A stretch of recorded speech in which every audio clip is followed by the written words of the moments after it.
Hola, bueno, continúo con la segunda parte de la clase sobre psiquiatría, sobre historia de la psiquiatría, perdón.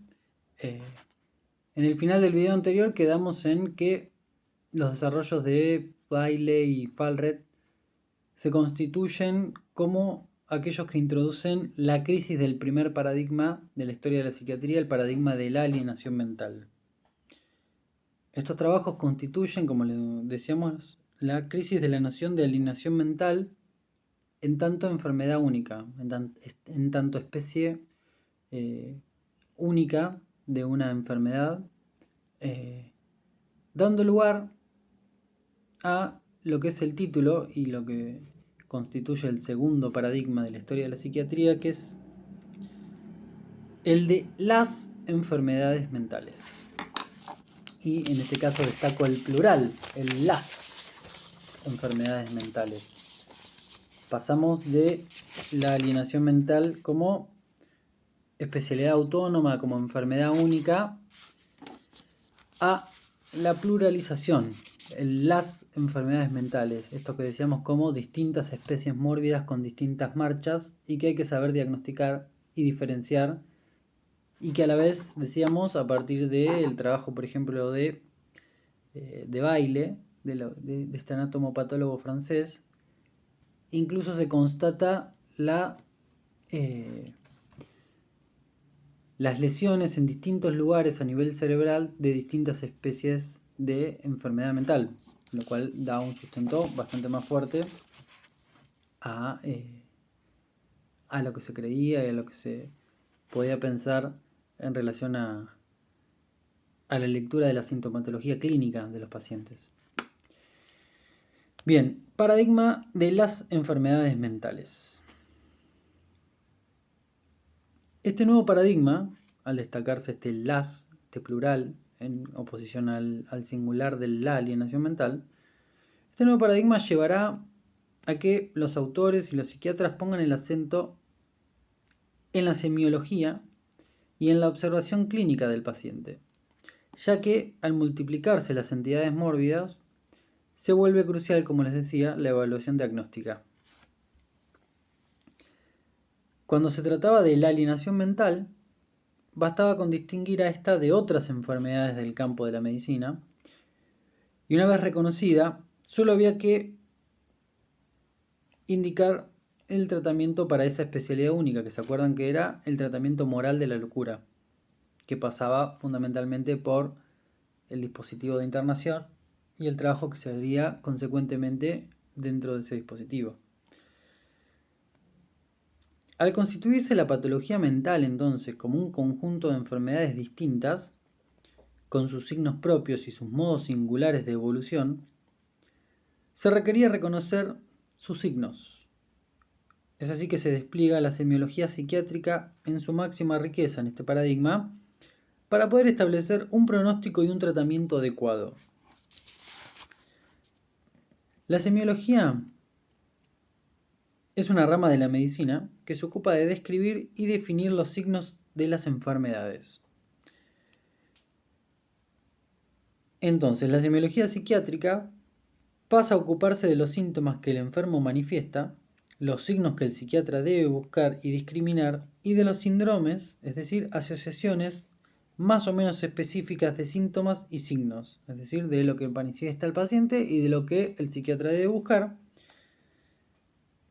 Asociaciones de síntomas y signos, como les decía, los síndromes, que reenvían a una clasificación y a una nosografía, es decir, que son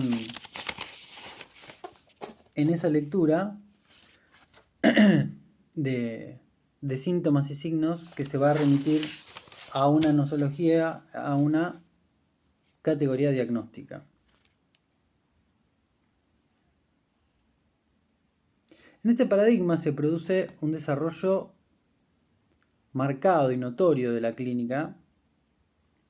Se produce una construcción y un desarrollo marcado y notorio de grandes nosografías, de constitución de grandes nosografías, perdón. Y se define, podríamos decir, un thesaurus, un conjunto de categorías, un thesaurus semiológico, cuyo valor perdura hasta nuestros días. Lo vamos a ver más en detalle cuando veamos la oposición que les comentaba en el video anterior de Kraepelin, que es un autor que va a ser un exponente fundamental de este paradigma, un autor que vamos a ver con mucha importancia en este segundo paradigma. Vamos a ver la oposición y la riqueza de descripción semiológica de lo que es, por ejemplo, la categoría de paranoia que les decía en la parte en que mencioné eso en el video anterior, y por ejemplo la otra categoría importantísima de la nosología krepeliniana es la de demencia precoz. Si llegamos veremos un poco también de locura maníaco-depresiva, que es un antecedente de lo que en nuestros días se conoce como bipolaridad, pero me interesa sobre todo que podamos detenernos en la oposición paranoia-demencia precoz para ver luego incluso la lectura que, como les decía también en el video anterior, hace Bloiler de la categoría de demencia precoz para constituir la noción de esquizofrenia, que es una categoría que utilizamos muchísimo en el diagnóstico actual. Veremos luego que la psiquiatría actual diagnostica la esquizofrenia de una manera, podemos pensar desde el psicoanálisis la esquizofrenia de otra manera, aunque nos referiremos a pacientes que pueden ser diagnosticados de la misma manera dentro de la psiquiatría o de la clínica estrictamente analítica o psicoanalítica, pero es una categoría nosológica clínica que aún hoy utilizamos y se utiliza mucho. No por simplemente utilizarla, sino que es una categoría que forma parte del ordenamiento del campo psicopatológico en la actualidad. Bien.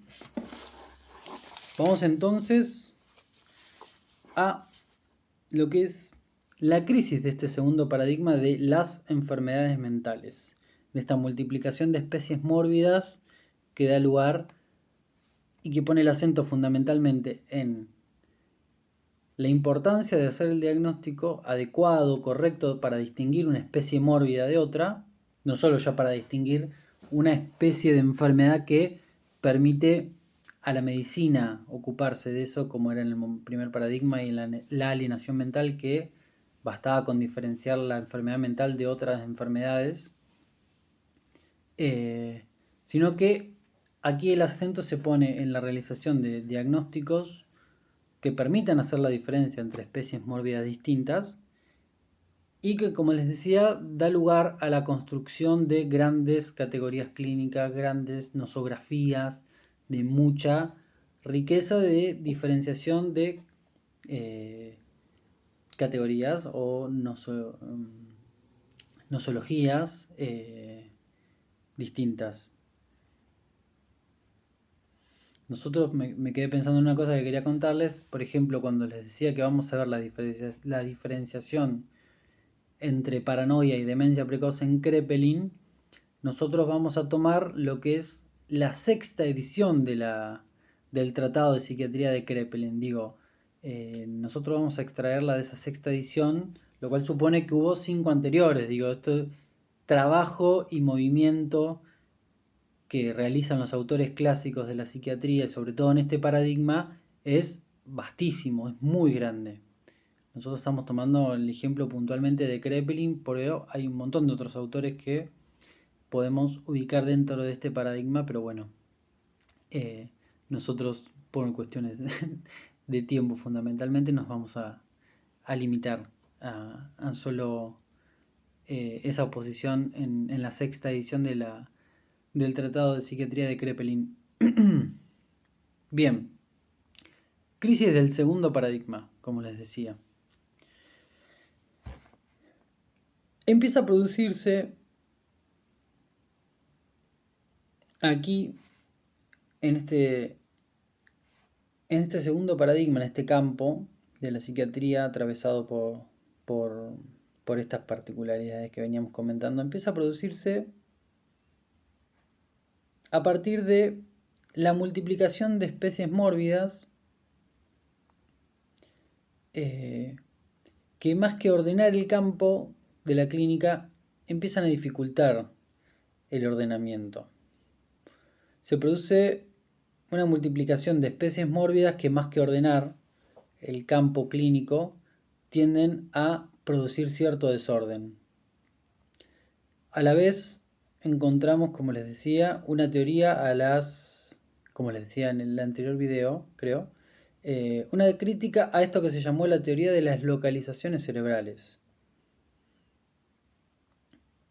La anterior también incluye el surgimiento de la obra de Freud y la incidencia en la psiquiatría como uno de los puntos que solventan la crisis de este segundo paradigma, sobre todo, como les decía, a partir de la lectura que va a hacer Eugene Bleuler de la obra de Freud, que es uno de los autores que ubicamos como, y vamos a ver como exponente de este tercer paradigma. Entonces podríamos resumir estos 3 puntos que les decía. En primer lugar, la multiplicación de especies mórbidas que tienden a desordenar más que ordenar el campo clínico, la crítica que va a realizarse a la teoría de las localizaciones cerebrales, que no vamos a ver en detalle eso, y el surgimiento de la obra de Freud y la lectura y su incidencia en el campo de la psiquiatría. Estos 3 puntos podemos decir, siguiendo la anterior, que introducen las bases de la constitución del tercer paradigma porque solventan la crisis del segundo y dan entonces lugar al tercer paradigma que se denomina las grandes estructuras psicopatológicas. ¿Sí? Pasamos entonces de la alienación mental, crisis, segundo paradigma, las enfermedades mentales, crisis, tercer paradigma, las grandes estructuras psicopatológicas. Es importante y vale decir que la psicopatología no nace con este tercer paradigma de la historia de la psiquiatría. Y lo que se destaca aquí en este paradigma es el momento en que un conjunto de conceptos y la psicopatología misma se imponen en el ámbito de la psiquiatría, produciendo una modificación de sus coordenadas. Ya algo, como decíamos, con esto que propone el anterior, que es el surgimiento y la lectura que hay de Freud, y sobre todo en este autor que decíamos que es Bleuler y también está Jung, supone cierta modificación en las coordenadas en que se venía trabajando dentro del campo de la psiquiatría. Esa lectura y esa incidencia en Bleuler de la lectura de Freud es un ejemplo bastante considerable y notorio. La anterior en especial y particularmente ubica el surgimiento de este tercer paradigma de las grandes estructuras psicopatológicas en el año 1926. ¿Por qué?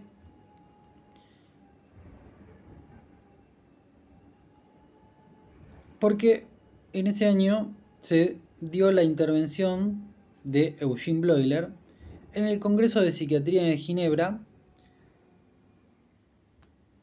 y a la vez también la anterior ubica una fecha de declinación, digamos, de clausura del tercer paradigma en el año 1977, con la muerte de otro psiquiatra, de un psiquiatra francés que era Henry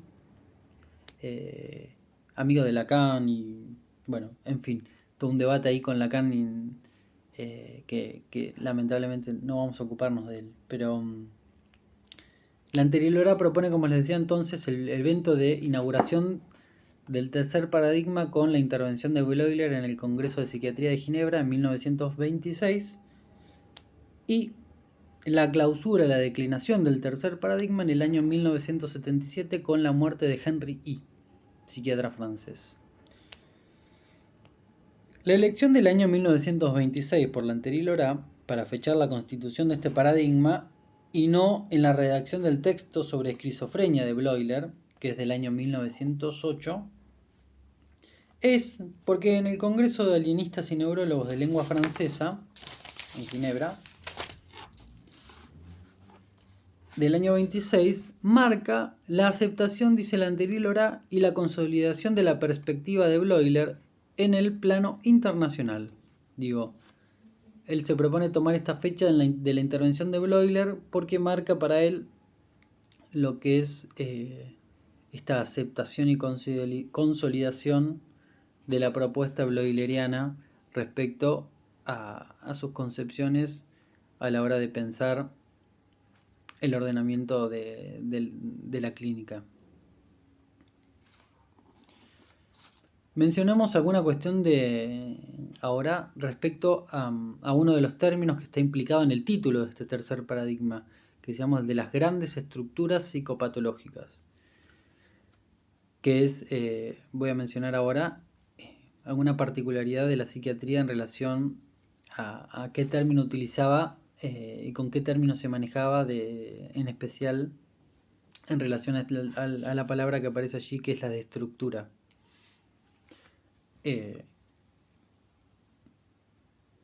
La noción de estructura de la psiquiatría en esta época, que manejaba en estos años,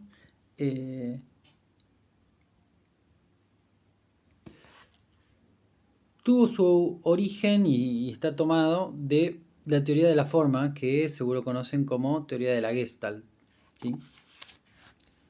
La teoría de la forma o teoría de la Gestalt destacaba el valor operatorio de una organización de elementos irreductibles a la suma de sus partes. La estructura tiene el valor operatorio y se define como una organización de elementos irreductible a la suma de sus partes. Para la teoría de la forma, entonces, podemos decir que el mínimo perceptible para un ser vivo no es jamás un estímulo aislado. El mínimo perceptible nunca es, para esta teoría, lo mínimo que un ser humano puede percibir, no es nunca un elemento, un estímulo aislado y absoluto, sino siempre una figuración figura-fondo.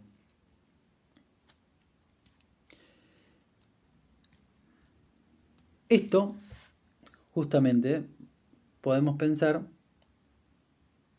se enlazó con la neurología globalista que, oponiéndose a la teoría de las localizaciones cerebrales, concebía al cerebro como una totalidad articulada, es decir, como una estructura figura-fondo, ¿sí? Una estructura en donde la suma de las partes y los elementos son irreductibles a la suma de las partes.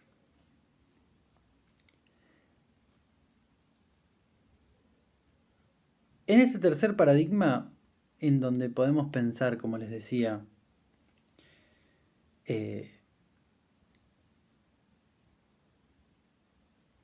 surge la neurología globalista, en tanto que la pensamos como distinta a esto que ubicamos como un detalle particular del segundo paradigma, que era la teoría de las localizaciones cerebrales. La neurología globalista supone pensar al cerebro como una estructura figura-fondo, en tanto que el cerebro es una entidad, digamos así, en donde la suma de sus elementos es nunca es igual, perdón, lo dije mal. Es una organización, el cerebro, de elementos en donde la suma es irreductible, los elementos son irreductibles a la suma de sus partes. Estoy trabadísimo, si supieran la hora en que estoy grabando esto, me entenderían.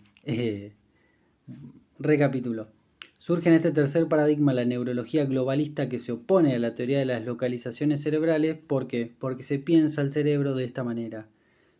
A partir de pensarlo estructurado y pensar a la estructura del cerebro tomando esta definición de la teoría de la forma, se piensa al cerebro como una organización de elementos irreductibles a la suma de las partes, con lo cual la neurología globalista se va a oponer a esa anatomía específica de los elementos discriminados, separados y distintos que proponía la teoría de las localizaciones cerebrales. Esto que decíamos y veíamos en el final del video anterior, en donde les decía que Bailey, el anatomopatólogo francés, encontraba que distintas especies mórbidas manifestaban distintas lesiones a nivel cerebral. Podemos pensar ahora una concepción completamente distinta a la hora de, por ejemplo, abordar las manifestaciones clínicas pensando que no se debe justamente a esas lesiones en partes específicas, en elementos específicos del cerebro, sino pensar al cerebro desde la teoría de la neurología globalista como una estructura en donde los elementos organizados allí son no es equivalente a la suma de las partes. Por ahí entonces espero que se haya entendido un poco mejor con esa aclaración.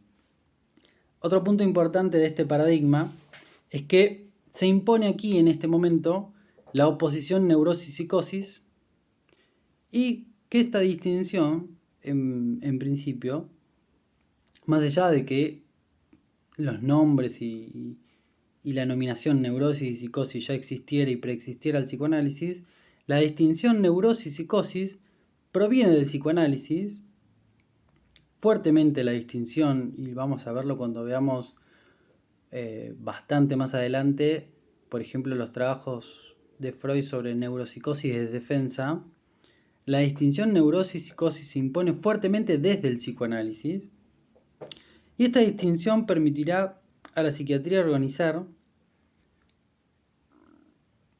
todo lo que no corresponde a lesiones cerebrales evidentes ni a factores exógenos indudables.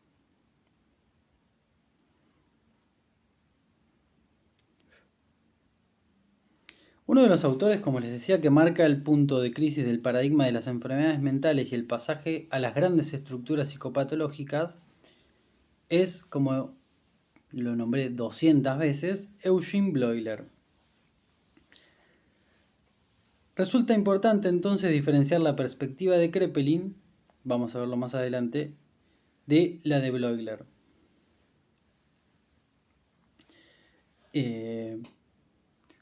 Pensando en cuánto ya va de video y que es el segundo video al respecto, me parece que me voy a detener en particular en esta oposición entre Kraepelin y Bleuler en la próxima clase sobre psiquiatría. Me parece que vamos a hacer una clase puntualmente sobre los tipos clínicos y vamos a trabajar entonces por ahí la oposición Kraepelin-Bleuler en detalle. En esa clase vamos a ver la oposición kraepeliniana, paranoia, demencia precoz, y lo que Bleuler retoma respecto de el concepto de demencia precoz y su lectura para producir lo que es la categoría de esquizofrenia.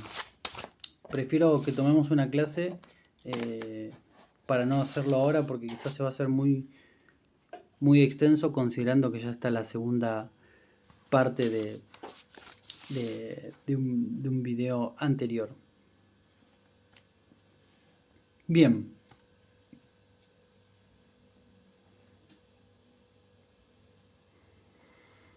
Entonces, para ir cerrando, vamos a lo que es la crisis del tercer paradigma de este que denominamos las grandes estructuras psicopatológicas.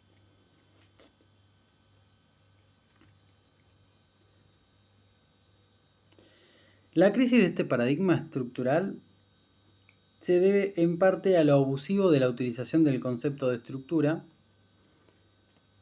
que al ganar amplitud pierde precisión, dice el Lanteril-Lorá. Luego, a una declinación en el nivel práctico de las nociones introducidas por estas concepciones.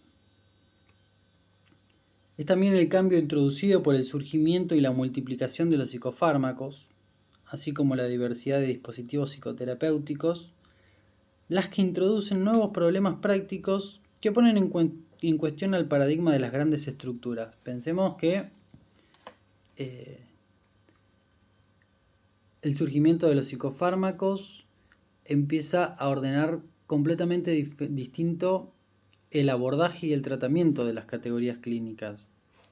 Y vamos a ver cómo el desarrollo encontramos esto en la historia de la psiquiatría, cómo el desarrollo y la multiplicación de psicofármacos permite ordenar las nosologías, las nosografías, las formas de diagnosticar de una manera completamente distinta. Todo eso incide a la hora de las construcciones nosológicas para diagnosticar un cuadro clínico. Dice Lanteril-Orá de esta manera: las referencias psicopatológicas se han multiplicado sin que ninguna de entre ellas se haya podido imponer a las otras. Y al psicoanálisis, la psiquiatría dinámica y la fenomenología, se han agregado el conductismo, las teorías de la comunicación digital y analógica, las concepciones cognitivas y ciertas importaciones de la inteligencia artificial, sin olvidar por otra parte las generalizaciones que no han dejado de realizarse a partir de los efectos terapéuticos de los neurolépticos y los ansiolíticos. Todo eso empieza a ordenar, empieza a influir, el campo de la psiquiatría. Y si en este tercer paradigma no solo la manera de pensar la estructura en juego de pensar, como les decía, al cerebro organizado como una estructura completamente distinta a lo que se consideraba en el segundo paradigma, y al introducirse hipótesis psicopatológicas, creo que eso no lo mencioné, el término psicopatológicas en lo que es el título de este tercer paradigma marca esto que yo les decía antes de la influencia, por ejemplo, y el surgimiento y la influencia de la lectura de Freud, porque en este paradigma vemos cómo autores como Bleuler, que lo veremos en esa clase siguiente que les digo, empiezan a postular, a sostener qué mecanismo se pone en juego en la causa de la enfermedad. Vamos a ver que en la noción de esquizofrenia, la esquicia, lo que ya está contenido ahí en el título en el nombre mismo de la categoría clínica, supone una hipótesis psicopatológica del porqué y de la causa del proceso que se pone en juego en el enfermo, que como resultado da ese diagnóstico, esa correspondencia con esa categoría clínica. Entonces, vamos a ver que como parte de la crisis de este tercer paradigma, empiezan a declinar las hipótesis psicopatológicas, es decir, las hipótesis sobre la causa de los cuadros, de la causa de los síntomas, de los cuadros en particular, de las categorías clínicas en particular, de los síntomas que aquejan a los pacientes. Se toma una distancia de todo eso, va a decir Lanteril-Orá, y fuertemente a partir de la influencia y la incidencia del gran desarrollo de la psicofarmacología.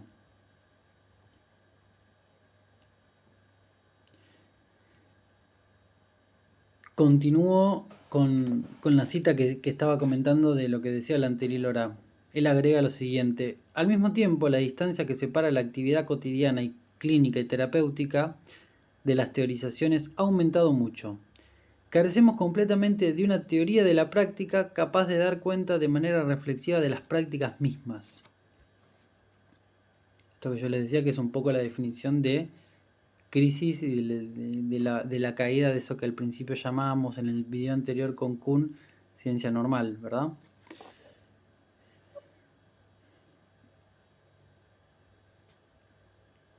Es así entonces, por este conjunto de cosas que mencionábamos, y sobre todo por esta fuerte incidencia de los psicofármacos en la actualidad, es así que entonces Lanteril-Orá se pregunta si la autoridad de hecho adquirida en la actualidad Por los manuales de diagnóstico estadísticos utilizados ampliamente por la psiquiatría actual, no la clásica, la psiquiatría actual, manuales como el DSM, la CIE-10, la Clasificación Internacional de Enfermedades, en el DSM. La anterior se pregunta si la autoridad adquirida por estos manuales bastará para establecer como un modelo sindrómico un nuevo paradigma, es decir, el cuarto. En la actualidad la psiquiatría utiliza manuales de diagnóstico estadísticos en donde postula distintos aglomerados de síntomas y manifestaciones clínicas, en tanto que son esos ítems, podemos decir, y ese conjunto específico de síntomas lo que define una categoría clínica. Vamos a ver, por ejemplo, que en la actualidad, a partir de lo que les decía de la oposición en Kraepelin de demencia precoz y paranoia, por ejemplo, en la actualidad es una categoría que se utiliza específicamente dentro del psicoanálisis, pero por ejemplo en el manual del DSM de la psiquiatría, en la actualidad no existe como tal. Existe lo que se llama trastorno delirante.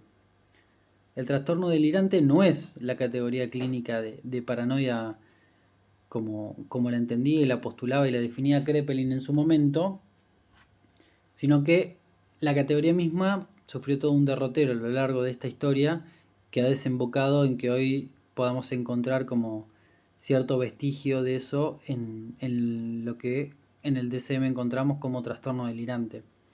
Pero quiero decir, lejos de contar con una semiología descriptiva particular, vasta, como la que postulaban los clásicos de la psiquiatría, en la actualidad tenemos manuales de estadística diagnósticos en donde, como decía justamente, cierta estadística supone que en lo que denominamos esquizofrenia, por ejemplo, en la gran mayoría priman determinados síntomas, entonces eso se erige como ítem exclusivo o específico, no exclusivo, porque hay otros, de algo que hay que saber contemplar y que tiene que estar presente para, por ejemplo, definir un cuadro de esquizofrenia, por ejemplo.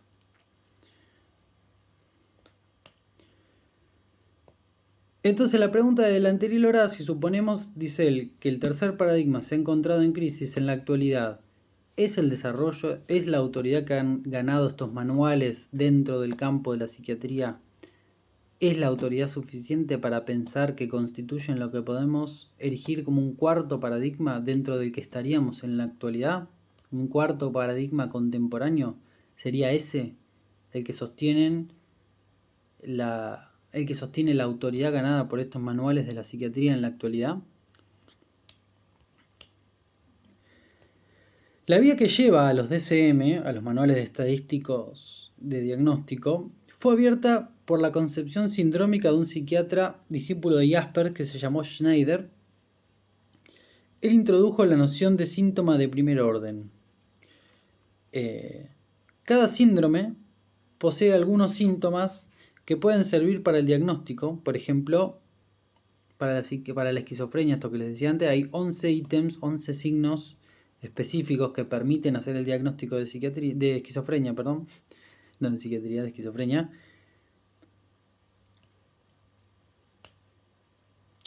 Estos 11 signos, por ejemplo, o como les decía, cada síndrome posee algunos síntomas específicos que pueden servir para el diagnóstico. Estos no reenvían a ningún proceso conocido, pero adquieren todo su valor diagnóstico. Cuando dice el anterior que no reenvían en ningún proceso conocido, quiere decir que no contemplan la causa, en su causa ningún proceso o ninguna hipótesis psicopatológica, sino que adquieren su valor diagnóstico del consenso producido entre clínicos competentes.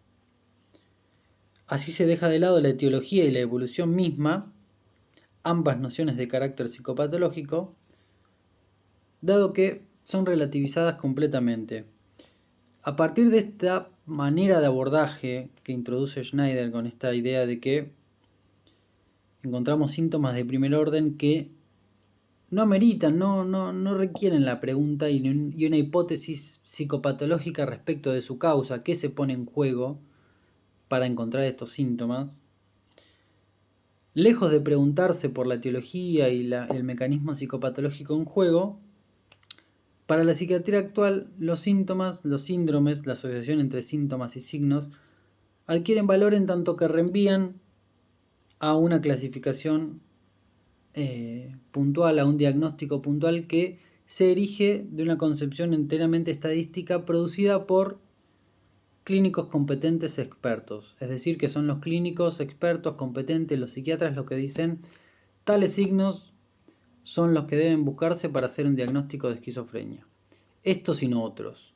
Tantos, X cantidad, 11, 10, 9, 20, esos irán cambiando. En la actualidad vamos por la quinta edición del DSM, por ejemplo, que uno puede hacer incluso el trabajo de ver qué cambios hubo desde el DSM-1 al DSM-5, por ejemplo.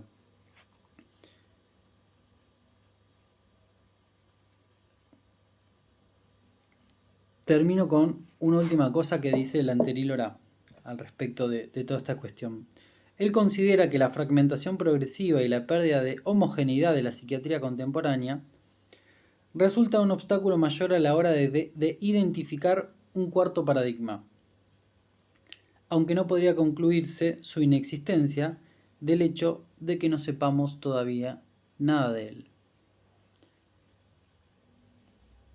Bien, espero hasta aquí entonces que haya resultado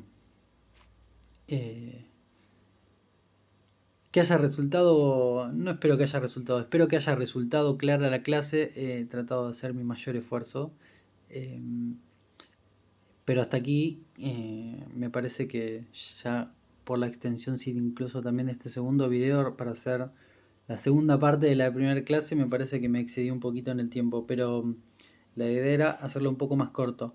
Pero bueno, en fin, hasta aquí esta clase entonces. Espero que haya resultado lo más claro posible.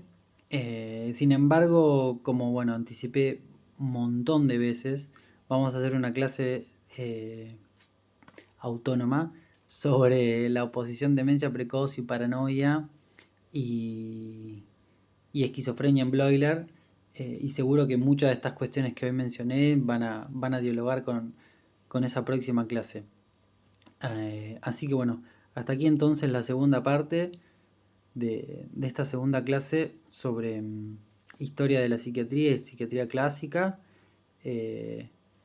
Así que bueno, espero nos encontremos muy pronto y continuaremos con el trabajo. Hasta entonces.